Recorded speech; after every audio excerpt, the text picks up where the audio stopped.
Imagine you're strolling through your town one day minding your own business when suddenly your neighbor starts dancing. Not like your average jig either, more like they're possessed. Soon, half the town joins in and no one can stop. Sounds like a crazy festival, right? Well, this was no party.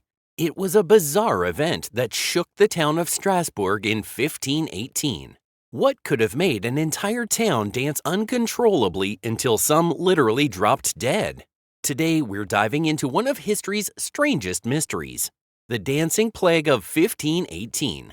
Let's set the scene. It's 1518, and the town of Strasbourg, which is now part of modern-day France, was like most European towns of that era, medieval, gritty, and full of oddities. People were recovering from a lot of hardship, famine, sickness, and some particularly nasty floods. The kind of stuff that really makes you feel like your Wi-Fi going down for a few minutes isn't so bad after all. In July of that year, a woman named Frau Troffea decided to start dancing in the street. Now, dancing was fine back then. It wasn't forbidden. But Troffea's dancing wasn't normal. She wasn't busting out choreographed Renaissance moves. She was dancing uncontrollably, as if she was in a trance. And this wasn't just a 10-minute TikTok-worthy clip either. She kept going for days. That's right, days. Soon, other people joined her, not out of curiosity or the infectious groove of her moves, but because they too couldn't stop. Within a week, about 30 people had caught this bizarre bug and were dancing non-stop. This wasn't fun for them.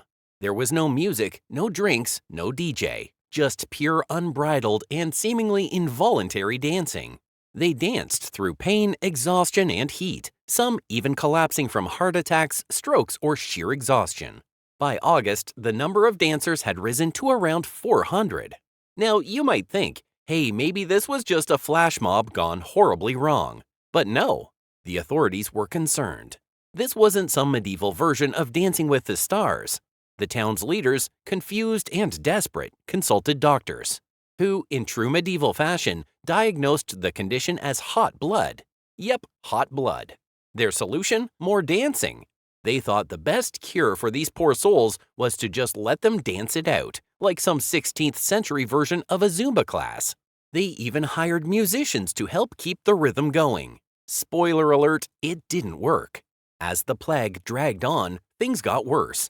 People were still dying from dancing, literally dancing themselves to death. And with no clear explanation or end in sight, the town began to panic. But then, something strange happened. The dancing didn't stop. What was once a strange sight turned into a town-wide crisis. People were dancing uncontrollably, some for days on end, and no one knew why. Okay, so people in the 1500s were dancing themselves to death. But why?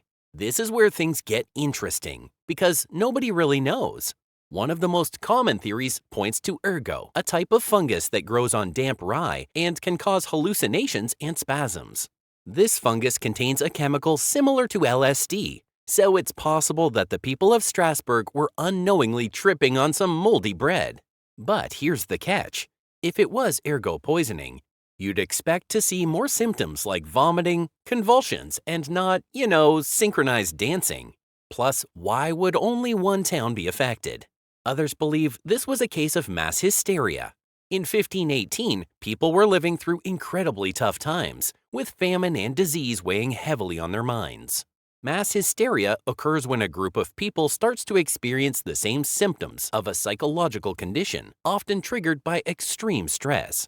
It's like when one person yawns in a room and suddenly everyone is yawning. But in this case, it wasn't yawning, it was dancing. Extreme stress, a collective trauma, and even religious fervor could have combined to set off a psychological chain reaction where people literally lost control of their bodies. Speaking of religion, there's another theory that this was some form of religious or spiritual event. The town of Strasbourg was deeply religious, and some believe the dancers were victims of St. Vitus's dance, a condition named after a saint believed to have power over neurological disorders. In the Middle Ages, people thought St. Vitus could curse you to dance uncontrollably if you angered him. Maybe the townspeople thought they had done something to displease the saint, and their belief in this curse made them more susceptible to the strange phenomenon. It's kind of like when you were a kid and you were convinced the boogeyman was hiding under your bed. Only, in this case, the boogeyman was a saint, and instead of hiding under your bed, he was making you boogie to death. The final theory is even weirder. Some historians suggest that this wasn't a real plague at all, but more of a protest. Think of it as a medieval sit-in, or rather, a dance-in.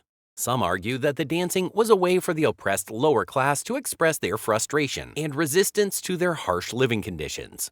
It sounds a bit far-fetched, but hey, if people can organize protests with hashtags only, why couldn't they express their anger through a flash mob back then? Could a cursed saint really have caused hundreds of people to dance themselves to death? Or was there something even stranger behind the chaos? So, what really happened in Strasbourg in 1518? Was it ergo poisoning, a case of mass hysteria, a religious curse, or the world's most unfortunate protest? Honestly, we may never know. What we do know is that this strange dancing plague is one of history's most unusual mysteries, and it's left us with more questions than answers. Here's a fun thought. What if this happened today? Imagine walking through a park and suddenly a crowd of people starts doing the Macarena non-stop. You'd probably think it was an elaborate prank or viral challenge, right? But back in 1518, this was terrifying, and for some, it was deadly.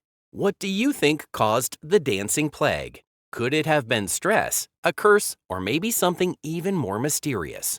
Some believe this was a case of mass hysteria triggered by stress, while others think it was something in the bread they ate. What's your take? Let us know in the comments below.